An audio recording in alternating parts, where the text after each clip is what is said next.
Hi guys, and welcome to Trucking Along with Kiersey. That's me, your positive voice in trucking. Yes, I'm rolling up the window so that we don't hear that guy's APU. Because it's not mine. Mine was just fixed, so I don't have that clunk, clunk, clunk, clunk. But I got a call from management.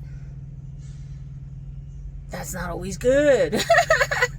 And so not my fleet manager, but his boss, an operations manager. And when I was on the driver advisory board, it really wasn't out of the norm for like upper management to call me and ask me questions or, want some feedback. But I served my 3 years on the board, and so my term is expired. And I got this call the other day, last week, where we had gone into the Salt Lake City terminal. It was Easter, and it was kind of understaffed, and apparently they had some call outs, and it wasn't really Prime's normal standards, let's put it that way. There was a long wait time getting in and out of the terminal because this one guy, Bear, thank you so much, Bear. This one guy, Bear, was really, really nice. He was trying to do everything. He was fueling, he was inspecting trailers, he was changing tires, he was getting people's paperwork and checking the reefers, and he was just doing everything that 2, 3, 4 guys normally do. And this one driver that was next to us, and you think, oh, a woman's going to be patient. Well, she wasn't. She was a little witch, and she had like love and peace symbols and everything on the side of her truck, and she got nasty with him, and I really felt bad. Valerie talked about this a little bit in an earlier video, but I get this call from management, and he's like, I'm calling you about a Facebook post. Well, I don't have Facebook. Facebook has kicked me off, and they want a copy of my driver's license or my birth certificate, and I'm not giving it to them. Screw them. So I'm like, uh-oh, I don't know anything about her Facebook post. And he was asking me, I was like, I didn't know she posted one. And, my initial thought was he wants me to have her take it down. He's upset. People think that Prime doesn't look at our videos and our social media and stuff. Yes, they do. Whoever tells you that they don't doesn't know what the hell they're talking about. And I said to him, well, I could have her take it down. And he's like, no, I don't care about the post. He's like, what I was concerned with was what she had to say.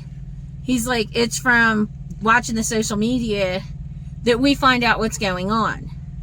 Because a lot of times people don't bring things to management's attention. If you don't bring it to their attention, they can't fix it. So what wound up happening was we had gone in, and not only was the inbound understaffed, but also the housekeeping. So we had gone in, and the showers were not cleaned. There weren't clean towels like normal. And so, that was when Valerie had she drove her entire drive shift down to a little bit, and the last few minutes. And, she was tired. That was the weekend she drove across Cabbage in the snow and everything. And I thought he was calling up to, basically tell me don't complain on media and, let us know what's going on. But he didn't.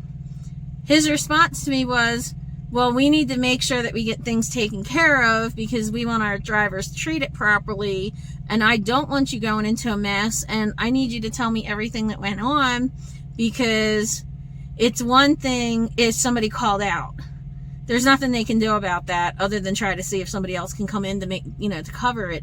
But if it's a matter of understaffing, then Prime as a whole has to look into that and see what the problem is. Do they need to hire more people?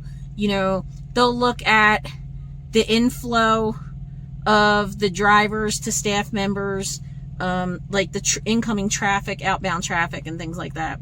So it really, it was really an interesting conversation because, even all these years that I've been here, 6.5 years, every once in a while, I'm still ready for a fight. You know, being from Jersey, being from a federal employee, we were always fighting for everything. And it's just, I still can't believe that 6 years later, I've never really had a fight over anything. I've had a little skirmishes, a couple little, you know, maybe spats, if you will, but not real argument where you're like, you know, threats, or there's disagreements and then there's arguments. And I've never even been told no. The worst they say is, we'll see, I'll try, but never been told a flat out no. So that's just what I wanted to say to everybody. I was kind of impressed that somebody in the upper management cared enough about, you know, our amenities and what we were thinking, and that kind of thing, and didn't care about something that was kind of posted in a negative light.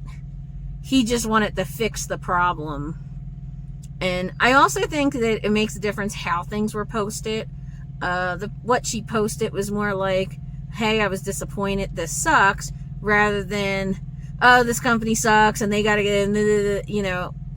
There's different ways to go about things. And the way you handle yourself is going to get you further than if you handle yourself in an aggressive manner. Which goes back to, even though I'm always ready for a fight, I don't necessarily, you know, come off aggressive. But anyway, like, comment, subscribe, ring the notification bell, and I hope to see you out here trucking along. Bye.